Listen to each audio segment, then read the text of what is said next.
Cylinder ದರ ಏರಿಕೆಯನ್ನ ಖಂಡಿಸಿ ಹುಬ್ಬಳ್ಳಿಯಲ್ಲೂ ಆಕ್ರೋಶ ವ್ಯಕ್ತವಾಗ್ತಾ ಇರೋದು. ಕೇಂದ್ರ ಸರ್ಕಾರದ ವಿರುದ್ಧ ಯೂತ್ ಕಾಂಗ್ರೆಸ್ ಪ್ರತಿಭಟನೆ ಮಾಡಿದೆ. ರಾಜ್ಯ ಸರ್ಕಾರದ ವಿರುದ್ಧ ಬಿಜೆಪಿ ಜನಾಕ್ರೋಶ ಯಾತ್ರೆ ಮಾಡ್ತಾ ಇದೆ.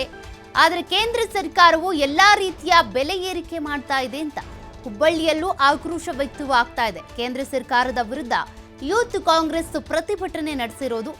ರಾಜ್ಯ ಸರ್ಕಾರದ ವಿರುದ್ಧ ಬಿಜೆಪಿಯವರು ಜನಾಕ್ರೋಶ ಯಾತ್ರೆಯನ್ನ ಮಾಡ್ತಾ ಇದ್ದಾರೆ. ಆದರೆ ಕೇಂದ್ರ ಸರ್ಕಾರ ನೋಡಿದ್ರೆ ಈ ರೀತಿಯಾಗಿ ಬೆಲೆ ಏರಿಕೆ ಮಾಡ್ತಾ ಇದೆ. ಅದರ ವಿರುದ್ಧ ಮೊದಲು ಬಿಜೆಪಿ ಪ್ರತಿಭಟನೆ ಮಾಡಲಿ ಅಂತ ಆಗ್ರಹಿಸಿದ್ದಾರೆ. ದರ ಏರಿಕೆಯನ್ನ ವಾಪಸ್ ಪಡೆದೇ ಇದ್ರೆ ಉಗ್ರ ಹೋರಾಟವನ್ನ ಮಾಡ್ತೀವಿ ಅನ್ನುವಂತ ಎಚ್ಚರಿಕೆಯನ್ನ ಹುಬ್ಬಳ್ಳಿಯಲ್ಲಿ ಕೊಟ್ಟಿರೋದು. ಹುಬ್ಬಳ್ಳಿಯಲ್ಲಿ ಯೂತ್ ಕಾಂಗ್ರೆಸ್ ವತಿಯಿಂದ ನಡೆದಿರುವಂತಹ ಪ್ರತಿಭಟನಾ ದೃಶ್ಯಗಳನ್ನ ನೀವು ಗಮನಿಸ್ತಾ ಇದ್ದೀರಾ. ಖಾಲಿ ಸಿಲಿಂಡರ್ ಇಟ್ಟು ಪ್ರತಿಭಟನೆ ಮಾಡಿರೋದು.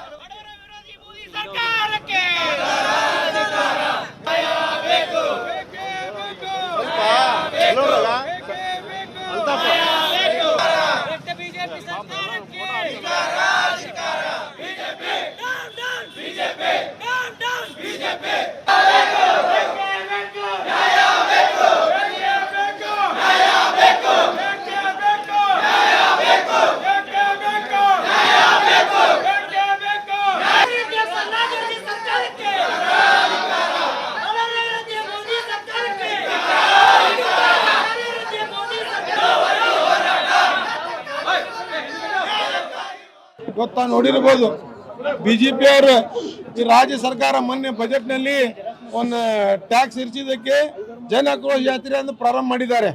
ಇವತ್ತು ಅವ್ರದ್ದು ಸರ್ಕಾರ ಕೇಂದ್ರದಲ್ಲಿ ನರೇಂದ್ರ ಮೋದಿ ನೇತೃತ್ವದ ಸರ್ಕಾರ ಇವತ್ತು ಪೆಟ್ರೋಲ್ ಮ್ಯಾಗ 2 ರೂಪಾಯಿ, ಡೀಸೆಲ್ ಮ್ಯಾಗ 2 ರೂಪಾಯಿ, ಅಡಿಗೆ ಅನಿಲ್ ಮ್ಯಾಗ 50 ರೂಪಾಯಿ ಬೆಲೆ ಏರಿಸಿ ಬರೀ ನಮ್ಗೆ ಕಾಣೋದು ಪೆಟ್ರೋಲ್, ಡೀಸೆಲ್, ಗ್ಯಾಸು ಪ್ರತಿಯೊಂದು ವಸ್ತು ಮ್ಯಾಗ ಇವತ್ತು ಬೆಲೆ ಏರಿಸಿದ್ದಾರೆ. ಇವತ್ತು ಬೇರೆ ರಾಷ್ಟ್ರ ಒಳಗೆ ನಿನ್ನೆ ನಮ್ಮ ಪಕ್ಕದ ರಾಜ್ಯಗಳಲ್ಲಿ ನೋಡಿದ್ರೆ ಬಂಗಾರ ಮ್ಯಾಗ ಎಷ್ಟು ರೇಟ್ ಇಳಿದಿದೆ. ಆದ್ರೆ ನಮ್ಮ ದೇಶದೊಳಗೆ ದಿನ ದಿನ ಟ್ಯಾಕ್ಸ್ ಕಡಿಮೆ ಆಗೋದು ಬಿಟ್ಟು ಹೆಚ್ಚಿಗೆ ಆಗ್ತಾ ಇದೆ. ಪೆಟ್ರೋಲ್ ಅಂತಾರಾಷ್ಟ್ರೀಯ ಮಾರ್ಕೆಟ್ನಲ್ಲಿ ಈ ಕಚ್ಚಾ ತೇಲದ ಬೆಲೆ ನೋಡಿದರೆ ಇವತ್ತು ನಮ್ಗೆ 50 ರೂಪಾಯಿ 60 ರೂಪಾಯಿ ಪೆಟ್ರೋಲ್ ಡೀಸೆಲ್ ಸಿಗಬೇಕು. ಇವತ್ತು 100 ಮ್ಯಾಗ ಪೆಟ್ರೋಲ್ 100 ಮ್ಯಾಗ ಡೀಸೆಲ್ ಸಿಗ್ತಾ ಇದೆ. ಮೋದಿ ಸರ್ಕಾರ ವಿರೋಧ. ಇವತ್ತು ನನ್ನ ತಾಕತ್ತಿದ್ರೆ ಆರ್ ಅಶೋಕ್ಗೆ, ಚಲವಾದಿ ನಾರಾಯಣ ಸ್ವಾಮಿ ವಿಜೇಂದರ್ಗೆ ಸವಾಲು ಹಾಕ್ತೀನಿ. ನೀವು ಜನ ಆಕ್ರೋಶ ಯಾತ್ರೆಯನ್ನು ಮೈಸೂರಿನಲ್ಲಿ ಪ್ರಾರಂಭ ಮಾಡಿದ್ರಿ. ನಿಮ್ಮ ಕಡೆ ತಾಕತ್ತಿದ್ರೆ ನಿಮ್ಮ ಸರ್ಕಾರ ವಿರೋಧ, ನರೇಂದ್ರ ಮೋದಿ ಸರ್ಕಾರ ವಿರೋಧ, ಅವ್ರ ನೀತಿ ವಿರೋಧ ಹೋರಾಟ ಮಾಡ್ರಿ. ಸರಿ, ನಿಮ್ಗೆ ಜನದ ಕಾಳಜಿ ಇದ್ರೆ ಈ ಬೆಲೆ ವಿರೋಧ ನೀವು ಹೋರಾಟ ಮಾಡಬೇಕು. ಬರೀ ಗ್ಯಾಸ್ ಬೆಲೆ ಅಷ್ಟೇ ಇಲ್ಲ, ಪೆಟ್ರೋಲ್ ಆಗಲಿ, ಡೀಸೆಲ್ ಆಗಲಿ, ಹಾಲಾಗಲಿ, ಮೊಸರು ಆಗಲಿ ಎಲ್ಲರ ಮೇಲೆ ಟ್ಯಾಕ್ಸ್ ಹಚ್ಚೋದು ಕೆಲಸ ಮಾಡಿದ್ದಾರೆ. 50 ರೂಪಾಯಿ ಗ್ಯಾಸ್ ಬೆಲೆಯನ್ನು ಏರಿಸಿದ್ದಾರೆ. ಒಂದು ಸಾಮಾನ್ಯ ಮಿಡಲ್ ಕ್ಲಾಸ್ ಫ್ಯಾಮಿಲಿ ಹಾಗೂ ಬಡವರಿಗೆ ಇದು ಭಾಳ ಇಂಪ್ಯಾಕ್ಟ್ ಬೀಳ್ತೈತಿ. ಒಮ್ಮೆಗೆ 50 ರೂಪಾಯಿ ಏರಿಸೋದ್ರಿಂದ. ಹಾಗಾಗಿ ಯುವ ಕಾಂಗ್ರೆಸ್ ಇಡೀ ರಾಜ್ಯದಲ್ಲಿ ಪ್ರತಿ ತಾಲೂಕಿನಿಂದ ಪ್ರತಿಭಟನೆಯನ್ನು ಮಾಡ್ತಾ ಇದ್ದೀವಿ. ಧಾರವಾಡ, ಹುಬ್ಬಳ್ಳಿಯಲ್ಲಿ ಹಾಗೂ ಇಡೀ ಕರ್ನಾಟಕದಲ್ಲಿ ಪ್ರತಿಯೊಂದು ತಾಲೂಕದಲ್ಲಿನೂ ಈ ಪ್ರತಿಭಟನೆ ನಡೀತಾ ಇದೆ. ಇದು ಕೇಂದ್ರ ಸರ್ಕಾರ ಇಂಥದ್ದು ಏನು ಬೆಲೆ ಏರಿಸಿದ್ದಾರೆ. ಸಿಲಿಂಡರ್ ದರ ಏರಿಕೆಗೆ ಮತ್ತಷ್ಟು ಹೆಚ್ಚಾಯಿತು ಆಕ್ರೋಶ. ಕೇಂದ್ರ ಸರ್ಕಾರದ ವಿರುದ್ಧ ಕಾಂಗ್ರೆಸ್ ಪ್ರತಿಭಟನೆ ಮಾಡ್ತಾ ಇರೋದು. ಬಿಜೆಪಿ ಕಚೇರಿ ಮುಂದೆ ಯೂತ್ ಕಾಂಗ್ರೆಸ್ ಪ್ರೊಟೆಸ್ಟ್ ಮಾಡಿರೋದು. ಬಿಜೆಪಿ ಕಚೇರಿಯ ಮುಂದೆ ಭದ್ರತೆಗೆ ಅಂತ ಹೆಚ್ಚು ಪೊಲೀಸರ ನಿಯೋಜನೆ ಮಾಡಲಾಗಿದೆ. 30ಕ್ಕೂ ಹೆಚ್ಚು ಪೊಲೀಸರನ್ನ ನಿಯೋಜನೆ ಮಾಡಲಾಗಿದೆ. ಕೇಂದ್ರ ಸರ್ಕಾರದ ವಿರುದ್ಧ ನಡೀತಾ ಇರುವಂತಹ ಕಾಂಗ್ರೆಸ್ಸಿಗರ ಪ್ರತಿಭಟನೆ ಇದು. ಕಾಂಗ್ರೆಸ್ ಕಾರ್ಯಕರ್ತರನ್ನ ಪೊಲೀಸರು ವಶಕ್ಕೆ ಪಡೆದಿದ್ದಾರೆ. ಕಾರಣ ಬಿಜೆಪಿ ಕಚೇರಿ ಮುತ್ತಿಗೆಗೆ ಯತ್ನಿಸಿದ್ದಾರೆ ಕಾರ್ಯಕರ್ತರು. ಹೀಗಾಗಿ ಪ್ರತಿಭಟನಾಕಾರರನ್ನ ವಶಕ್ಕೆ ಪಡೆದಿರೋದು.